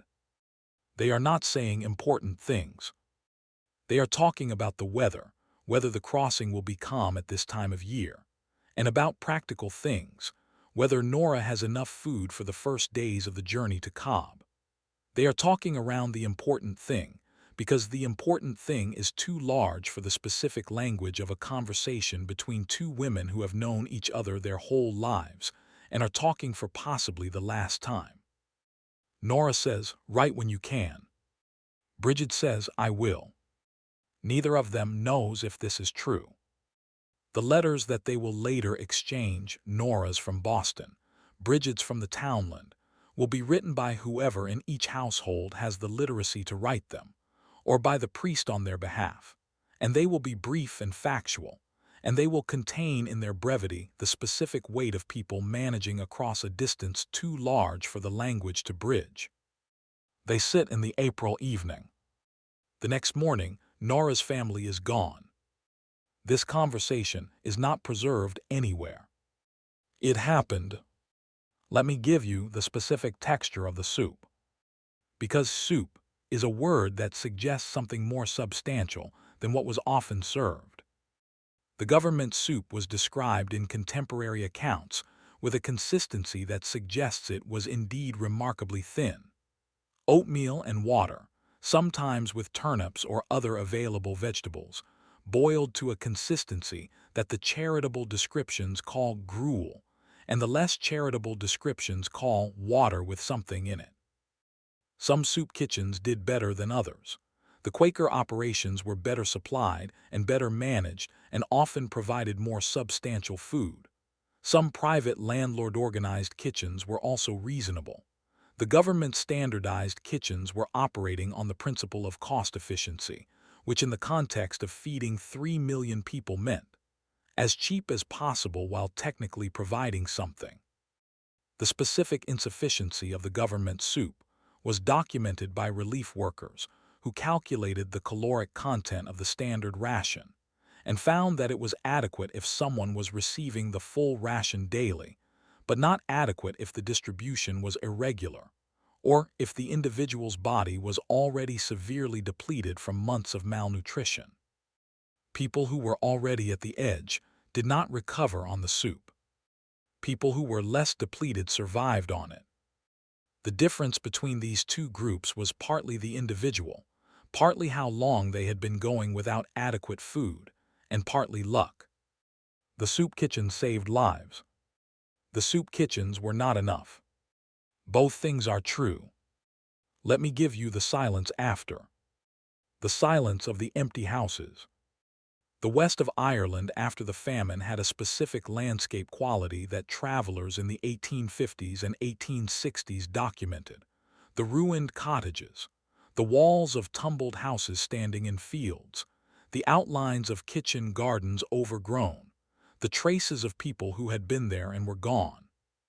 This landscape, the ruins of the famine clearances, the abandoned settlements, the ghostly outlines of the pre-famine townlands, became a feature of the Irish countryside that persists in some places to this day.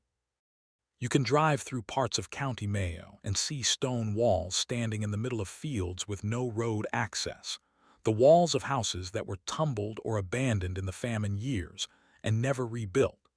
You can see the faint outlines of field systems in landscapes that are now bog or grazing land, the ridge and furrow of the potato drills still faintly visible in the right light.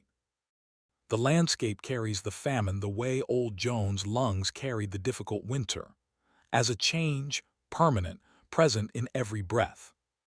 Brigid walked past tumbled houses for the rest of her life. Every morning, on the way to the well. And now truly the end.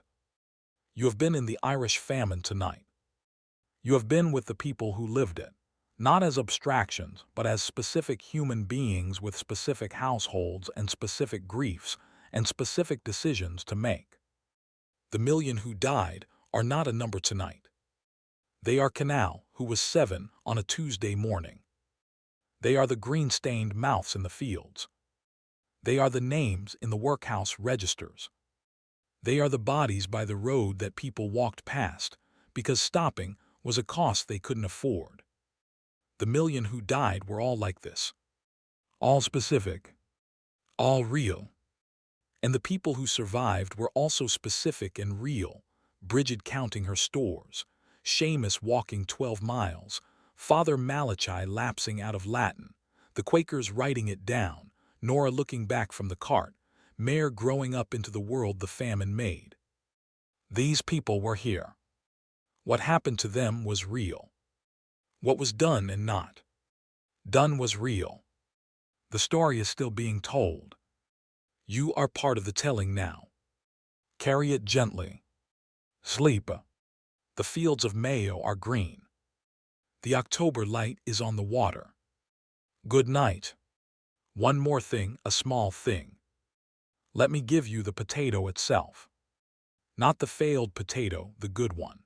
The healthy one that Brigid turned up in August 1848 and felt the specific relief of in her hands, the firm, clean surface, the smell of good earth rather than rot. The potato before the blight was, for the Irish poor, the specific substance of daily survival, not beloved in the way that people who have choices love food. Relied upon, the way people rely on a heart that keeps beating, without sentiment, without ceremony, with the specific deep trust that comes from something never failing you. The potato had fed the Irish poor for 100 years before the famine. It had fed Brigid's mother and Brigid's grandmother, and the chain of women back through the decades who had boiled it and eaten it and survived because of it. The potato was the ground. The blight was the ground failing. There is no adequate metaphor for what it was like to discover that the thing your survival was built on had ended. The potato that Brigid turned up in August 1848, firm and clean and good. She held it for a moment before she put it in the basket. She held it like the thing it was, which was a small, ordinary vegetable, which was also the promise that this year would not be like the last two. She put it in the basket. She kept digging. The August light was good. The crop was in. Sleep. Good night. Thank you for being here for this episode. It was the most difficult episode we've done, and you stayed with it, and that matters. Leave a comment. Tell me where your family is from. Tell me if you have Irish ancestry and whether you learned about the famine growing up or only later. Tell me what you're carrying from tonight. Subscribe if Dull Tales is part of your nights. Hit like. It helps more than you might think for a small channel. Next time we go to Constantinople, the city at the meeting point of East and West, in the final days before it stopped being what it had always been. The fires on the walls, the ships in the harbor, the people in the streets deciding what to do with the information they have. But that is next time. Tonight, Ireland. The fields of Mayo are green. The October light is on the water. The names are in the ground. Good night.